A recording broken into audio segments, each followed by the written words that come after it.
Oras alas 6 sa gabi.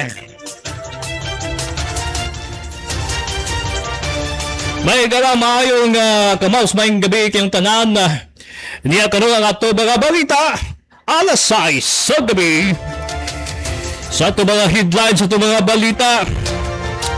Temporaryong road closure sa Kabagyo ipatuman. Samtang distemper posibleng mutakod sa mga iro gikan sa Dog Pound Animal Rescue Team. Samtang sa itong dugang sa mga headlines, damyo sa sunog sa Punta Dumalag niabot na sa 6.3 million pesos.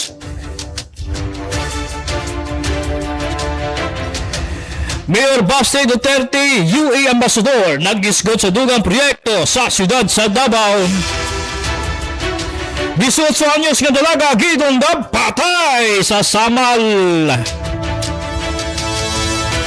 City Council gitutukan na ang pagligon sa Educational Assistance Program sa siyudad sa Davao. Dugang sa mga balita sa nasyonal, Go Padilla magpabilin nga Senate Minority.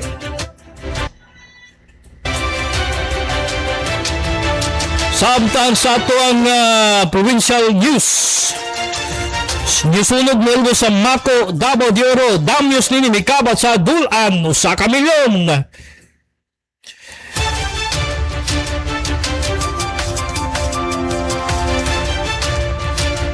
Dugang sa ito mga headlines, sa ito mga balita. Sa balitang Regional Police Davao de Oro, nag-outreach program sa Barangay Tupas, Maragusan. Samtang sa itong balitang barangay, Kapitan Ulan-Ulan dismayado sa mga residente sa Ikulan Barangay 76-A.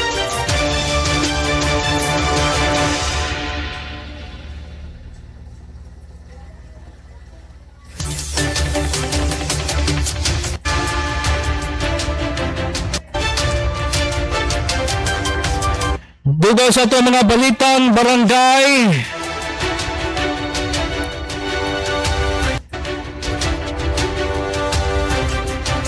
sa balitang barangay headline, Barangay Kapitan Kais uyon sa Magna Carta alang sa mga barangay iladong serbisyo iyang serbisyo nagpadayon.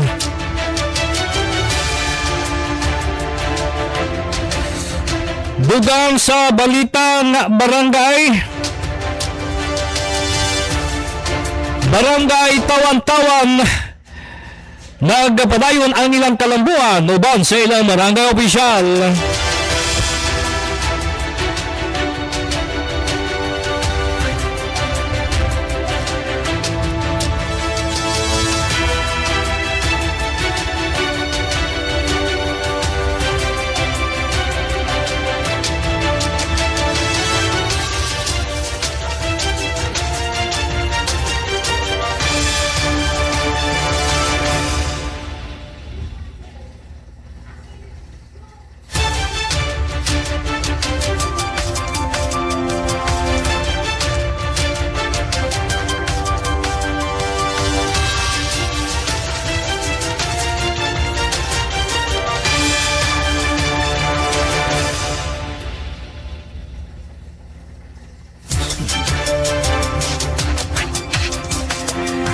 Mga kamapsa na ito mga detalye sa mga balita. Hatod kaninyo sa Barangay Neighborhood Multipurpose Cooperative of Binimco. O minusab ni Tulio Beles sa mga detalye sa mga balita. Temporaryo nga gisira sa vehicular traffic ang usa ka lane sa Kabagyo Avenue painon sa GP Laurel Avenue dapit sa Assumption Carriage of Davao. Karong umabot nga February 15, 2026. Gikan sa alas 2 kadlawon hangtod alas 8 sa buntag. Kini may kalabutan sa pagpatuman sa SCD Run o Fun Run event 2026 ubos sa ordinansa nga gipasiugda ni Councilor Jose Maria Bernido Baloran. Giawag usab ang publiko ilabi na sa mga motorista nga magandam o mogamit sa alternatibong ruta aron malikayan ang kalangan sa biyahe.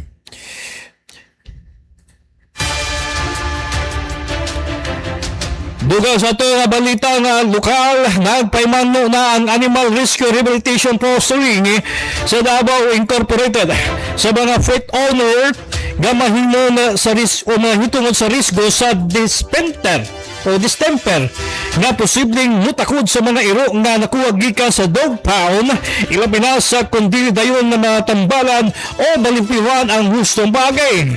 Sumalasab sa ERRF Davao, daghang kaso ang ilang namatikdan diin ang mga iro.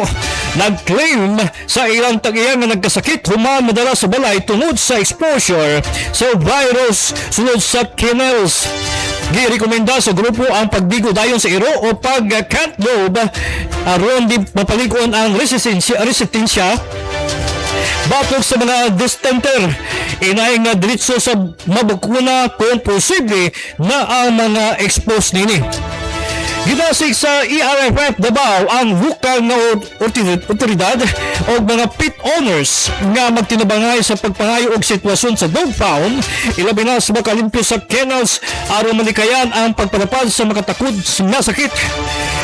Sa katapusan, nanawagan ng grupo sa publiko na mahimong mas responsible sa pagpatiman sa ilang mga iro aron di kaya ng mga pagpasagad kini sa lawas aron dili madala sa dog pound o magbutang sa peligro ang ilang kinabuhi o kahimsog. Dugang sa ito ang balita, nagkonsisok hangtod karon sa evacuation center ang mga pamilya nga nasunugan yatong Domingo sa Punta Dumalag 3, Barangay Matina Playa, Davao City.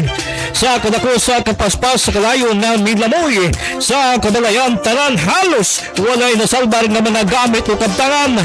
Sa dato sa barangay as of alas 7 Domingo, sa gabi 24 sa mga balay ang apektado sa sunog, di hindi sunubi ka totally damage o dimak ang partial damage na balay o struktura. Ana sa 43 ka ang mga apektadong pamilya, diin ana sa 24 usab ang house owner o 12 ka sharers, 8 ang boarders nini o 4 ang renters nga katubang sa 91 ka mga individual. Ang initial nga mga estimate total extent of damage gabot na sa 6.3 million pesos. Giklaro noon ni Matina Playa po ng Barangay Captain Ernesto Sirunay nga pakignabi usab sa MABS Radio News Team nga matod pa walay relokasyon nga posibleng mahatag alang sa mga sunugan busa sa ilang muna mubalik kapag tupod ang ilang mga apektadong residente. Dugang sa ito mga balita, nakigtagpo ang European Union Ambassador to the Philippines nga si His Excellency Massimo Santoro kang Mayor Sebastian Bas ni Duterte. Sumala po sa ikado na kining na courtesy call visit sa Ambassador Santoro sa Alkalde Human unang pagbisita sa kanyang Pebrero 2025 niaging tuig.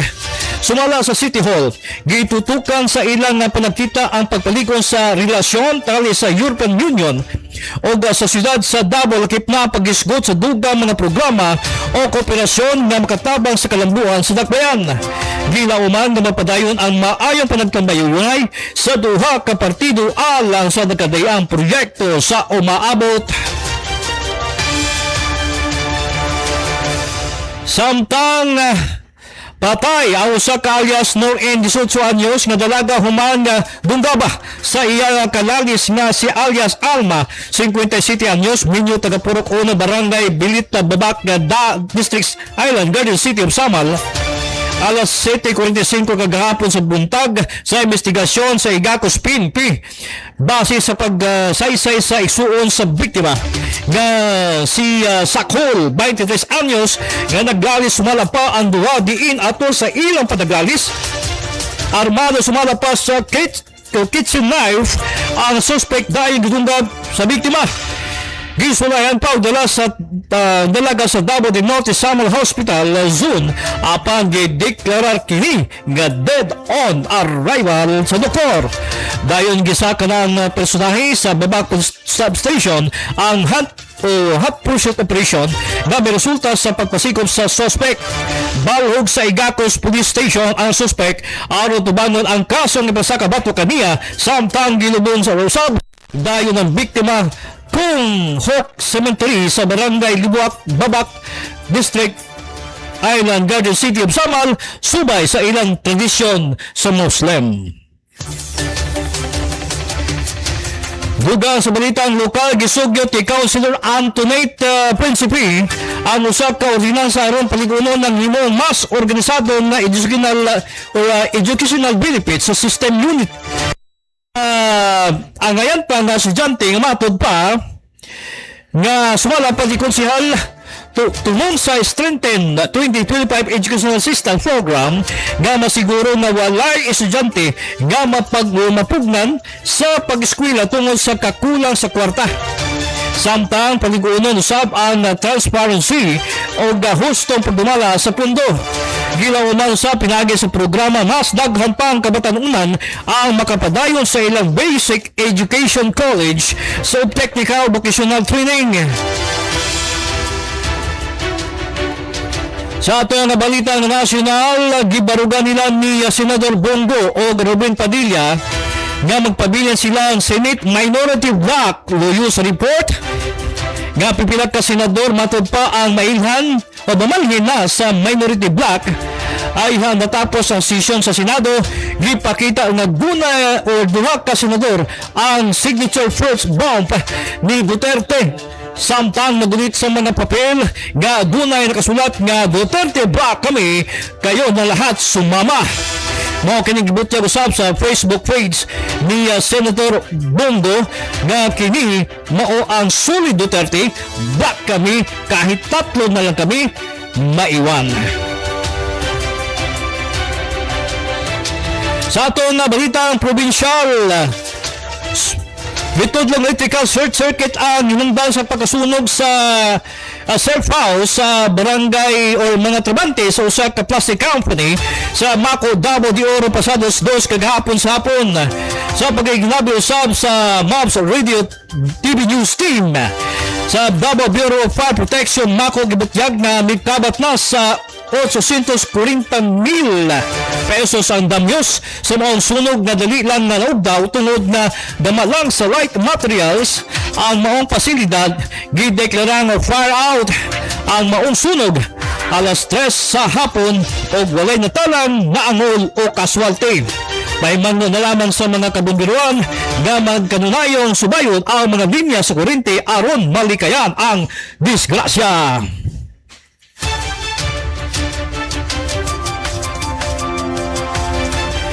Dugang sa tabalitang probinsya, gikalipay sa mga residente sa Purok Pine Tree, Barangay Tupas, Manugusan, Davao de Oro ang gipaygayon ng Community Outreach Program sa mga personal sa Davao de Oro Police Provincial Office. Ang kaliukan gipangaluhan ni PMSG Marino Viras. Adak focal person nilaon sa pagdumala ni Police Colonel Cesario Bukiling Jr. Provincial Director sa DDPPO, kauban si Barangay Tupas Kapitan Hermegilito Yanong. Ato sa outreach program, gipanghatag sa mga residente ang nagkadayan na dry goods sama sa sinina, sapatos, bag o pang na donasyon gikan sa mga stakeholders. Mainitong kining gidawas sa mga komunidad o gigpalig-on sa panaghiusa o maayong relasyon talis kapulisan o katawhan. Gisunaybi ka mga magtutungha sab gikan sa New Negros Elementary School ang og barangay Katipunan ang nakapahimulos sa libreng gupit diin gihatagan usab og merienda, pagkahuman og tupi. Usa ka malampusong na paghulugan nga adlaw sa serbisyo alang sa komunidad, pamatuod nga ang kapulisan dili lang tigpagtuman sa balaod kundi kauban usab sa pag-atiman sa katawan. Sa atong balitang barangay, may pahayag o pagkadismaya si Barangay Kapitan 76 Dasik Robert Olan sa pipila ka mga residente sa ikulan ng syudad human na dunay nakalusot ang mga fire truck o dugay nakalusot ang mga fire truck tungod sa mga naka-parking nga dalan atol sa pagresponde sa sunog sa Malambuon Street. Sumama ni Kapitan Ulan-Ulan nga alas 3 sa kadlawon wala gilayo nakasulod ang mga fire trucks tungod sa kagamay sa kalsada. O aduna pa yun nakaparking nga mga sakyanan o mga tricycle hinungdan nga dugay usab sila nakaabot na mag-aron mapakdan nga sunog. Dugang ni Kapitan Ulan-Ulan dili matud pa unta mo dako ang maong sunog kung ilang mga sarili mismo adunay disiplina. Gani pinundon ni Kapitan obligasyon sa mga nanag-iya og sakinan nga mangita gayud og mga parkinganan og dili kalsada ibutang. Sa karon ongoing ang gipaygayon sa Barangay 76-A sa pag-issue og ticket sa mga naga-illegal parking sa kalsada. Sumala ni Kapitan Ulan-Ulan nga karong si manahona mag-focus nila ang pagpanghipos sa kadalanan dinhi sa Kabakan painon sa Malambuon Nikulan nga iyang gisakupan.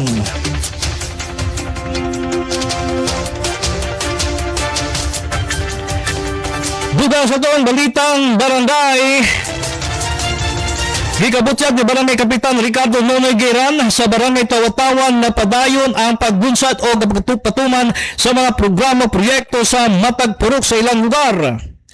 Sumala ni Kapitan Geran nga naakaroon sa pagtrabaho ang hanging bridge sa Purok Mauswagon, usa ka proyekto nga dunay nagahangyo o gihangyo sa mga residente. Si Kapitan Geran nga usab kang Mayor Basti Duterte o tungod sa maong nga panawagan nagsugod na ang pagtukod sa proyekto.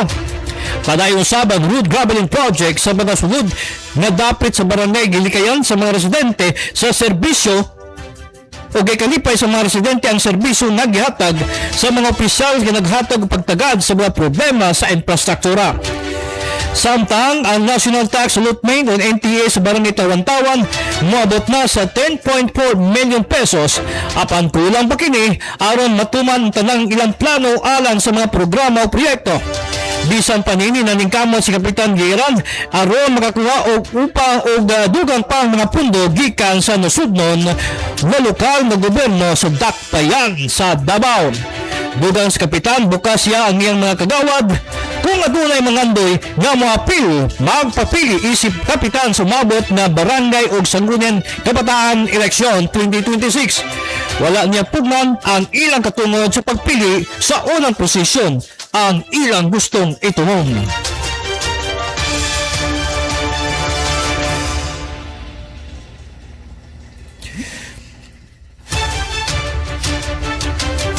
Budang sa ato ang katapusang balita sa barangay Bagong Uyon. Si Barangay Captain Joselito Kahis sa Barangay Bagyo Proper sa gisugyot na Magna Carta o barangay kay dako kini nga pabor alang sa kanila ug sa ilang mga empleyado sa barangay. Ang mga balaod mao ang Magna Carta for Barangays Act of 2025 nga gipailaw sab ni Senador Christopher Bongo. Sa pagmatuod kini siya ang matod pa nalig-od nga paningkamot na ligunon ang lokal na pagdumala pinaagi sa pagpalambo sa kayuhan o kapasidad sa mga barangay opisyal. Ang labing sukaran sa unit sa politika sa nasod. Sumala ni Senador Bongo ang barangay mao ang labing sukaran nga unit sa politika sa gobyerno sa Pilipinas. Ini naglihok isip institusyon sa una nga linya sa direkta na nakikubad sa mga lungsuranon o nagpatuman sa mga programang nasudnon o lokal na gobyerno.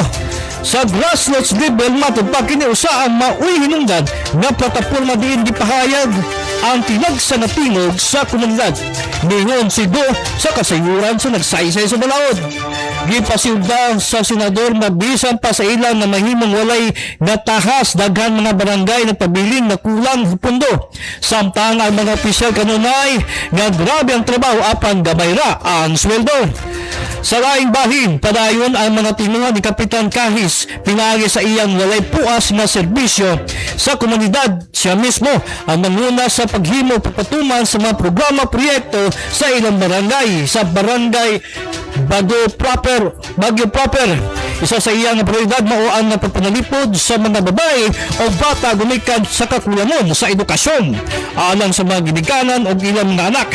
Gipadako niya ang mga budget alang sa women's and children's protection. Mga kamabs, mao kato ang naglangkob sa atong mga balita, lokal, regional, provincial, national, o ginusap ang barangay. Sa ngalas kanibukang puwersa sa Mobs Radio TV, kauban nato ang digital support, technical department, Emily Ampilanon. Up next, ang Peace Mindanao Balita o Peace Mindanao sa Mobs Radio TV. Musunod na. Inyong alagas kanginang temporary manamilit. Mobs Bernard Nivril Beres dinilang sa atong newscast Mobs Radio TV.